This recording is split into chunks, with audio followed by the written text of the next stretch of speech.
శ్రమల్లో నలిగిపోతా ఉన్నావు అనుకో, భవిష్యత్తులో విడుదల రాదని గ్యారంటీ లేదు. విడుదల రాదన్న గ్యారంటీ ఉందా? తప్పకుండా విడుదల వస్తుంది. దేవునికి మహిమ. శ్రమ పొందుతున్న వానికి శ్రమ శాశ్వతం కాదు, సుఖపడుతున్న వానికి సుఖము శాశ్వతం కాదు. ఏవేవి మనల్ని శుద్ధీకరిస్తాయి? మొట్టమొదటిది, మన దేవుడు దహించు అగ్ని అయి ఉన్నాడని హెబ్రీ పత్రిక 12వ అధ్యాయము చివరి లైన్ చెప్తుంది. మన దేవుడు దహించు అగ్ని అయి ఉన్నాడు. రైట్, అక్కడ పెట్టు ఆ విషయం. దేవుడు, మన దేవుడు అగ్ని. రెండవది, పరిశుద్ధాత్మ అభిషేకము మనల్ని శుద్ధీకరిస్తుంది. పరిశుద్ధాత్మ అభిషేకము, మళ్ళీ చెప్తున్నాను, ఆత్మాభిషేకం. అపోస్తలుల మీదకి ఆయన ఎలా దిగి వచ్చాడని రాస్తుంది అపోస్తలుల కార్యం 2వ అధ్యాయంలో. మన శుద్ధీకరణ కొరకు దేవుడు వాడుతున్న 3 సంగతులు, 3 రకములైన అగ్ని. సింపుల్ మెసేజ్, బాగా తీసుకోండి మైండ్లోకి. ఇది మన శుద్ధీకరణ కొరకు, రేపు ఎదురయ్యే అగ్ని పరీక్షలో మనం నిలుచుట కొరకు, ముందుగానే దేవుడు మన శుద్ధీకరణ కొరకు దేవుడు వాడుతున్న 3 విధములైన అగ్ని. మొట్టమొదటిది అపోస్తలుల కార్యములు 2వ అధ్యాయంలో, పెంతెకోస్తను పండుగ నాడు వారంతా మేడగది మీద గ్యాదర్ అయినప్పుడు వారు ప్రార్థన చేస్తూ ఉన్నారు. 10 దినాలు దేవుడు ఇచ్చిన వాగ్దానం నెరవేరటం కోసం కనిపెట్టుకున్నారు. ఆ వాగ్దానపు నెరవేర్పు 10వ రోజు వారు పొందారు. వారంతా కూడి ఉన్నటువంటి ప్రదేశం అంతా కూడా మరి వెలుగుతో నింపబడింది. అగ్ని నాలుకలుగా విభాగింపబడి వారిలో ఒక్కొక్కరి మీద రాలగా వారు దాదాపు 14-15 రకాల భాషలతో, అన్య భాషలతో దేవుణ్ణి మహిమపరిచారు. బాగా గమనించాలి, అగ్నిగానే వారి మీదకి ఆయన వచ్చాడు. మీరు పరిశుద్ధాత్మలోనూ అగ్నితోనూ బాప్తిస్మం పొందుతారు అని యోహాను చెప్పాడు. అవునా? పరిశుద్ధాత్మతోనూ అగ్నితోనూ మీరు బాప్తిస్మం పొందుతారని చెప్పాడు. సో శుద్ధీకరణకు దేవుడు వాడుతున్న మొదటి అగ్ని అభిషేకము. Okay, number 1. నంబర్ 2, రెండవది, శుద్ధీకరణ కొరకు దేవుడు వాడుతున్న మరొక అగ్ని ఆయన వాక్కు, దేవుని వాక్యం. ఇర్మియా గ్రంథంలో అంటాడు, నా మాట అగ్ని వంటిది కాదా, బండలను బ్రద్దలు చేయు సుత్తె వంటిది కాదా అంటాడు. కాబట్టి శుద్ధీకరణ కొరకు ఆయన మనకి వాక్యమును ఉదకము చేత స్నానం చేయించడానికి వాక్యాగ్నిని, వాక్య ఉదకాన్ని మన కొరకు సిద్ధపరిచాడు, అది మనకు అనుగ్రహించాడు. సో మన శుద్ధీకరణ కొరకు దేవుడు వాడిన లేదా వాడుతున్న మరొక అగ్ని వాక్యాగ్ని. చూడండి, మనలో ఏ చెత్త, ఏ కల్మషం దాగి ఉన్నా వాక్య ఉపదేశం వెలువడుతున్నప్పుడు కాల్చబడతా ఉంటుంది. Praise the Lord, hallelujah. So మారుమూలలో దాగిన చెత్తని కూడా సమస్తము కాల్చగల శక్తి అగ్నికి ఉంది కనుక ఆ అగ్ని పేరు వాక్యాగ్ని. ఓకేనా? మనం నా కన్నుల కన్నీరు తుడిచిన యేసయ్యకే అనే పాటలో, తన వాక్యముతో నన్ను కాల్చిన యేసయ్యకే ఆరాధన ఆరాధన ఆరాధన ఆరాధన. తన వాక్యముతో నన్ను కాల్చిన యేసయ్యకే యేసయ్యకే ఆరాధన ఆరాధన ఆరాధన ఆరాధన ఆరాధన ఆరాధన ఆరాధన ఆరాధన ఆరాధన ఆరాధన నా కన్నుల కన్నీరు. ఈ పాటలో మనం తన వాక్యముతో నన్ను కాల్చిన, వాక్యంతో కాల్చడం ఏంటి? దేవునికి స్తోత్రం కలుగును గాక. వాక్యంతో కాల్చడం ఏంటి అంటే ఇదే, మన ఆంతర్యంలో దాగి ఉన్న చెత్తని కల్మషాన్ని కాల్చేసే శక్తి వాక్యానికి ఉంది. కాబట్టి వాక్యం ఒక అగ్ని. 2, మూడవ అగ్ని శ్రమలు. ప్రియులారా, మనుషుల వ్యక్తిత్వాల్ని మనం పరీక్షించుకుంటే చిన్ననాటి నుంచి నానావిధ బాధల్లో శ్రమల్లో నలిగిపోయి ఆ శ్రమల కొలిమిలో పెంచబడినటువంటి వ్యక్తుల వ్యక్తిత్వాలు ఒక రకంగా ఉంటాయి. చిన్ననాటి నుంచి ఏ నొప్పి బాధ తెలియకుండా, ఏ సెగ తగలకుండా, ఏ అగ్ని తగలకుండా ప్రశాంతంగా పెరిగిన వాళ్ళ మైండ్ సెట్లు వేరుగానే ఉంటాయి. చిన్ననాటి నుంచి కూడా ఏ విధమైన శ్రమని రుచి చూడకుండా, ఏ నొప్పి తగలకుండా పెరిగినటువంటి వాడు అహంభావిగా, గర్విష్టిగా, ఇక వేరే వేరే మార్గాల్లో వాడు కనబడతాడు. చిన్ననాటి నుంచి నానావిధ శ్రమల చేత కొట్టబడి, గాయపరచబడి నలిగిపోయిన వాళ్ళ వ్యక్తిత్వం దీన మనసు, వినయం, సాత్వికం, మృదుత్వం అన్నీ వస్తాయి. మామూలుగా లోకపరంగా చూసుకున్నా కూడా, అవునా, మనం అనుకుంటాం ఆయనకి ఎందుకు తెలియదండి పాపం, కష్టపడి పైకి వచ్చినాడు, ఆయనకి మన బాధలు తెలుసు అందుకే అట్లా స్పందిస్తున్నాడు అంటాం. కష్టం అనే అనుభవం తెలియకుండా ఒకడు పెరిగాడు అనుకో, వాడికి ఏం తెలుసురా మన బాధలో? ఏనాడన్నా వాడు పడితే కదా. వాడికేరా బాబు శ్రీమంతుడి బిడ్డ, సమృద్ధి కలిగిన వాడి సంపన్నుడి బిడ్డ, వాడి చిన్ననాటి నుంచి కూడా సమృద్ధిగా పెరిగాడు కాబట్టి వాడికి మన బాధలు తెలియదు అనుకుంటాం. అదే కష్టపడి పైకి వచ్చినటువంటి వ్యక్తిని మనం చూసినప్పుడు, కష్టపడి పైకి వచ్చాడు, అందరి బాధలు తెలుసు ఆయనకి, అందుకే ఇలా స్పందిస్తున్నాడు. సో శ్రమలు మన వ్యక్తిత్వాన్ని శుద్ధిపరుస్తాయి. అందుకే దేవుడు తప్పనిసరిగా శ్రమలని వాడుకుంటాడు మన విషయంలో, మన క్షేమాన్ని కోరి, మన మేలు కోరి. మనం వాటి నుంచి విడుదల పొందాలని ఎప్పుడు తప్పిస్తూ ఉంటాం. అందరి సోపాదే, నాకు బాధలు ఎక్కువ ఉన్నాయి, నాకు ఇబ్బందులు ఎక్కువ ఉన్నాయి, నాకు సమస్యలు ఎక్కువ ఉన్నాయి, నాకు అయ్యి అని ఎక్కువ వేదన పడతా ఉంటారు. తప్పులేదు, బాధను అనుభవించేవాడికి తెలిసిందని ఇప్పుడే కదా చెప్పాను. ఇవన్నీ నాకు బాగా నన్ను ఇబ్బంది పెడుతున్నాయి అని మనం చెప్పుకుంటూ ఉంటాం, కానీ అది తప్పనిసరి అవసరతను బట్టి దేవుడు మనకు అనుగ్రహించాడని ఆలోచన చేయం. అదే పేతురు పత్రికలో చెప్పాడు, అవసరాన్ని బట్టి నీకు ఆ పరిస్థితి వచ్చింది, అవసరాన్ని బట్టి నీకు ఆ శ్రమ వచ్చింది, అవసరాన్ని బట్టి నీకు ఆ సమస్య వచ్చింది, అవసరాన్ని బట్టే నీకు ఆ బలహీనత వచ్చింది, అవసరాన్ని బట్టే నీకు ఆ ఇబ్బంది వచ్చింది, అవసరాన్ని బట్టే ఆ నింద వచ్చింది, అవసరాన్ని బట్టే ఆ అప్పు అయింది, అవసరాన్ని బట్టే ఆ బలహీనత నీకు సంప్రాప్తమైంది. నువ్వు ఏది అన్నా చెప్పు, అవసరాన్ని బట్టే అని చెప్తాను నేను, ఎందుకంటే వాక్యం అదే చెప్పింది కాబట్టి. ఈ విధంగా మనకు అనుగ్రహించబడేటువంటి సకల విధములైన శ్రమలన్నీ కూడా ఏకమై మనకు మేలు తీసుకొని వస్తాయి, మన మేలుకే జరుగుతాయి. ఇది తిరుగులేని సత్యం. కాబట్టి దేవుడు మన శుద్ధీకరణలో వాడే మూడవ అగ్ని శ్రమలు. అదే అక్కడ చెప్పాడు, అవసరాన్ని బట్టి అగ్ని వంటి శ్రమలు. ఈ అగ్ని లాంటి శ్రమలో మనల్ని పూర్తిగా కాల్చేయటానికా, లేకపోతే మనలో ఆ మస్టు మాలిన్యాన్ని కాల్చేయడానికా? ఏం కాల్చేయడానికి? అదే చెప్పాడు అన్నమాట, శోధింపబడిన మీదట నేను సువర్ణమై మారేదను. బంగారం ఒక విధమైన రాతి నుండి తీస్తారు. ఆ రాతిలో బంగారము మరియు మట్టి రెండు మిక్స్ అయి ఉంటుంది. బంగారం కొట్టోళ్ళు వాళ్ళు చేసే వర్క్ తెలుసుగా తమ్ముడు, నీకు వంశీ తెలుసు, రెండు కలిసి మిక్స్ అయి ఉంటుంది. మళ్ళీ చెప్తున్నా, బంగారం ఒక రాతి నుండి తీస్తారు.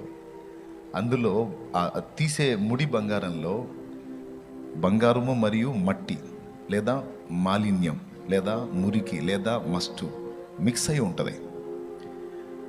అది రెండు మిక్స్ అయి ఉన్నప్పుడు దాంతో నగ చేస్తే కొన్ని ఇబ్బందులు కలుగుతాయి.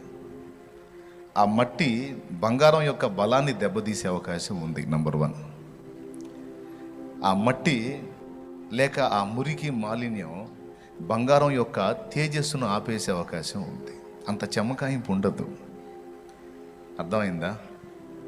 ఆ మట్టి బంగారం యొక్క విలువను చాలా తగ్గించే అవకాశం ఉంటుంది.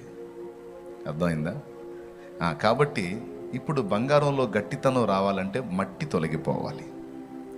లేకపోతే బంగారం అయినా సరే అది మెత్తగా ఉంటుంది, అది అంత పటిష్టంగా ఉండదు. మట్టి మిక్స్ అయితే సిమెంట్ బిల్డింగ్ కూడా ఎఫెక్ట్ అయిపోద్ది. కాబట్టి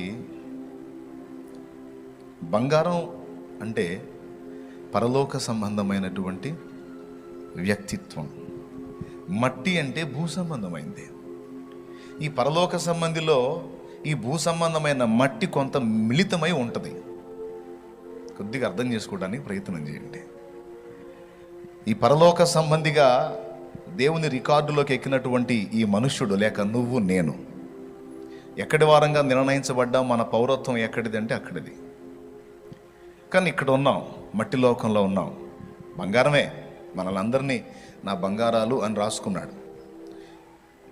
దేవా, నన్ను బంగారు తల్లి బంగారు తండ్రి అని ముద్దాడావుగయ్యా, మరి ఎందుకయ్యా నన్ను ఇలాగా కొలిమిలో కాలుస్తున్నావు అని అంటే, నువ్వు బంగారానివే కానీ కొద్దిగా మట్టి మిక్స్ అయి ఉంది, అందువల్ల గట్టితనం నీలో కొరవడింది.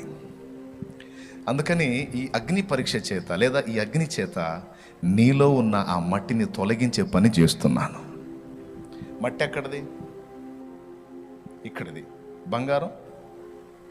బంగారం దేనికి సాదృశ్యంగా ఉందంటే పరలోకానికి, పరలోక మహిమకు సాదృశ్యంగా ఉంది బంగారం. దేవునికి మహిమ. అదేందన్నా బంగారం అంటే ఇంకా పరలోకం అంటున్నా, బంగారం కంటే విలువైనవి చాలా ఉన్నాయి అని మీరు అంటారేమో. బంగారం కంటే విలువగా ఎంచబడ్డది ప్లాటినం ఒకటి ఉంది. ప్లాటినం బంగారం కంటే కూడా ఖరీదు. కానీ ఆశ్చర్యం ఏంటంటే ప్లాటినం స్టీల్, ఒరిజినల్ స్టీల్ లాగా ఉంటుంది.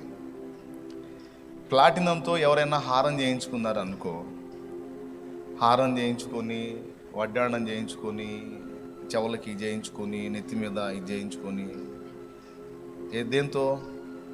ప్లాటినంతో. పెళ్ళికి వెళ్ళారనుకో, మెంటల్ది ఏంటి అన్ని స్టీల్ పెట్టుకొని వచ్చింది అనుకుంటారు. ఇక ఆమె మనిషికి చెప్పుకోవాలి, అక్క ఇది ఏంటో తెలుసా, స్టీల్ అనుకున్నారు ప్లాటినం అని చెప్పుకోవాల్సి వచ్చింది.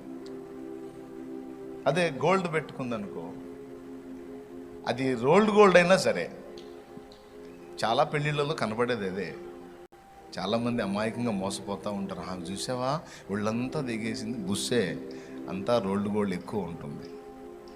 ఒరిజినల్ గోల్డ్ పెట్టుకొని రావచ్చు, కానీ భర్త చెప్తాడు అన్నమాట, ఈ గోల్డ్ ఉంటే నిన్ను సాగు కొడతారు, అందుకని రోల్డ్ గోల్డ్ వేసుకో, ఒరిజినల్ ఉంటే ఉంది, అంతగా ఎవరన్నా డౌట్ వచ్చి అడిగితే ఇంటికి వచ్చి చూపిద్దాం, ఇబ్బంది ఏం లేదు. అర్థమైందా? చాలా వరకు పెళ్ళిళ్ళలో మనకు కనపడేదంతా బుసు గోల్డే, అంటే రోల్డ్ గోల్డ్. కాబట్టి బంగారు వర్ణం ఉన్నటువంటి రోల్డ్ గోల్డ్ అయినా సరే దాని విలువే. అదేందో మరి, దాని వర్ణం తగిలితేనే ఆశ్చర్యంగా ఉంటుంది. అంతకంటే విలువైన ప్లాటినం అదంతా ఎన్నిక చేయబడదు. కాబట్టి ఇప్పుడు టాప్లో ఏది? బంగారమే. సో బంగారం పరలోకానికి, మట్టి భూలోకానికి గుర్తు. ఈ రెండు మిక్స్ అయిన వాడే మనిషి, ముఖ్యంగా రక్షింపబడినవాడు పరలోక పౌరుడు, పరలోక సంబంధి లేక బంగారం.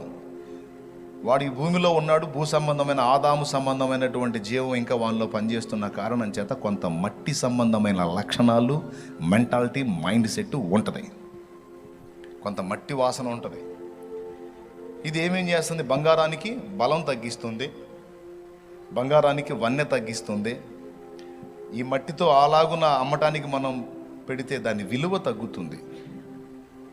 అవునండి, ఇందులో మట్టి చాలా ఉంది, ఇది అంతా శుద్ధి చేసుకొని అంతా దీన్ని మేలేం చేయాలంటే ఎంత అయింది, ఎంత చాకిరి. ఇందులో మురికంతా తీసేసి మంచి బంగారం పక్కకు తీయాలంటే ఇప్పుడు ఇంత ఉంది, ఇదంతా మురికంతా పోయేసరికి ఇంత అయింది, మా గాడు కుదిరిద్ది, ఇంత ఇస్తాం అంటారు. దానికి ఎక్కువ విలువ ఉండదు. కాబట్టి దానికి తేజస్సు రావాలన్నా, దానిలో గట్టితనం రావాలన్నా, దానికి విలువ సరిగ్గా ఉండాలన్నా అదేం చేయబడాలి? మాలిన్యం అంతా తొలగిపోయి మేలిమి బంగారం కావాలి. కావాలంటే ఏం చేయాలి? తప్పదు, ఇక దాన్ని అగ్నిలో పెట్టాల్సిందే. కాబట్టి అగ్ని పరీక్షలో మనం శుద్ధ సువర్ణంగా రేపు అక్కడ కనబడాలి అంటే, అక్కడ అగ్నిలో మనం శుద్ధ సువర్ణంగా కనబడినట్లు భూమి మీదనే ముందు మనల్ని అగ్నిలో వేసి కాల్చి మురికి తీసేసి శుభ్రపరిచి అక్కడ తీసుకొని నిలబెట్టి చూసుకుంటాడన్నమాట.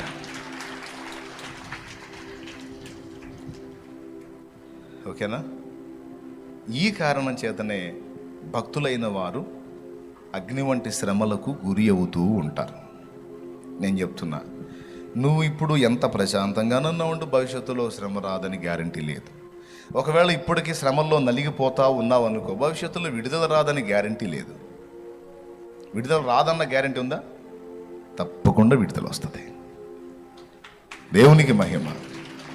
శ్రమ పొందుతున్న వానికి శ్రమ శాశ్వతం కాదు, సుఖపడుతున్న వానికి సుఖము శాశ్వతం కాదు. ఏదో అందరూ కలిసి చెప్పండి మళ్ళీ ఒక్కసారి. శ్రమల కొలిమిలో ఉన్నవానికి ఆ శ్రమ అంతే కదండి. బంగారాన్ని పొద్దస్తమానం అగ్నిలోనే ఉంచుతారా? ఇంకదే పనే.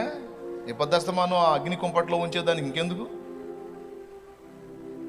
మాలిన్యం పోయిందాకే, ఆ మట్టి పోయిందాకే, ఆ మురికి ఆ మస్టు పోయిందాకే. పోయిన తర్వాత ఇంకా దాన్ని ఉంచమన్నా ఉంచరు. ఇక ఏదన్నా ఎప్పుడన్నా వేయాలంటే టెస్టింగ్ కోసం వేయటం తప్ప సమస్య లేదు. కాబట్టి మనకు తెలియకుండా చాలా ఉంటాయి. మనం బంగారమే అనుకుంటాం, మన ఫీలింగ్ మనకి. కానీ మనలో ఉన్న మురికి మాలిన్యం మనకు కాదు, మన సృష్టికర్తకు కనపడతా ఉంటుంది. ఏబు గురించి మొన్న చెప్పాను నేను. తన గురించి తనకి ఉన్న ఫీలింగ్, ఏబు గురించి ఏబుకున్న ఫీలింగ్ నేను చాలా పర్ఫెక్ట్ అని. కానీ ఏబులో ఏదుందో మట్టి వాసన అదంతా కూడా దేవుడు గుర్తించాడు. దాన్ని తొలగించడానికే ఏబును పరీక్షానాళికలో పెట్టాడు, అగ్నిలో పెట్టాడు, శుద్ధి చేసి చివరికి ఏబు తన్ను తాను ఎరిగేటట్టు చేసి తను దేవుని ముందు ఒప్పుకునేటట్టు చేశాడు. మనకు తెలీదు. మనం అనుకుంటాం చాలా మంచోళ్ళం, మనం చాలా బాగా మారాం, మనం చాలా పర్ఫెక్ట్గా ఉన్నాం, మనం అంత నీతిమంతులం ఇంత నీతిమంతులం అని మనం అనుకుంటాం. ఎవరికి వాళ్ళ ఫీలింగ్ అదే. పౌలంతటి మహనీయుడు ఏమన్నాడో తెలుసా? నా యందు నాకు ఏ దోషము కానరాదు, కానీ నన్ను పరీక్షించువాడు ప్రభువే అన్నాడు. నన్ను విమర్శించువాడు ప్రభువే. నన్ను నేను విమర్శించుకోవాలంటే నా దగ్గర నాకే లోపం కనపడదు, నాకే తప్పు కనపడదు, నా దగ్గర నాకే వంకర కనపడదు. కానీ ప్రభువు నన్ను చూసినప్పుడు ఎన్ని కనపడతాయో నేను చెప్పలేను. కాబట్టి నా దృష్టి కాదు, ప్రభువు దృష్టికి నేను ఎలా ఉన్నానన్నది ముఖ్యం. ఏబు గ్రంథంలో ఉన్న మాటే ఇది. శోధింపబడిన మీదట, ఏబు గ్రంథము 23వ అధ్యాయము 10వ వచనం ఒకసారి చూడండి. నేను నడుచు మార్గము ఆయనకు తెలియను, ఆయన నన్ను శోధించిన తరువాత నేను సువర్ణము వలె కనబడుదును. ఈ నడకలో రకరకాల పరిస్థితులు ఎదురవుతున్నాయి. నేను నడుస్తున్న మార్గం నాకు అర్థం కావట్లా. వెళ్తున్నా, అట్లా పడి వెళ్తున్నా, కానీ నాకు అర్థం కావట్లా. కానీ నాకు ఒకటి అర్థమైంది ఏంటంటే, నేను వెళ్ళుచున్న మార్గము నా దేవునికి తెలుసు. నాకు తెలియాల్సిన అవసరం ఏం లేదు. నాకు తెలిసినా తెలియకపోయినా తెలియాల్సిన వాడికి తెలుసు. ఎవరికి తెలుసు? నా ప్రభువుకు తెలుసు. కాబట్టి నా మార్గం నాకు అర్థం కానంత మాత్రాన నేను ఇబ్బంది పడాల్సిన అవసరం లేదు. నన్ను నడిపించి ఆయన చేతికి నేను అప్పగించుకున్నాను, ఆయనే నన్ను నడిపిస్తున్నాడు. చూడండి, నేను నడుచు మార్గము ఆయనకు తెలియను. తర్వాత ఆయన నన్ను శోధించిన తరువాత నేను సువర్ణము వలె కనబడుదును. అద్దుగో, ఎప్పుడు సువర్ణమే కనపడతాడంట? శోధించిన తరువాత, అంటే పరీక్షించిన తరువాత, పరిశోధనలో ఉంచిన తరువాత, కుంపటిలో నన్ను కాల్చిన తరువాత, శుద్ధీకరణ చేసిన తరువాత, నాలో ఉన్న మట్టి మురికి మాలిన్యం తొలగించిన తరువాత నేను సువర్ణం, శుద్ధ సువర్ణమై కనపడతాను.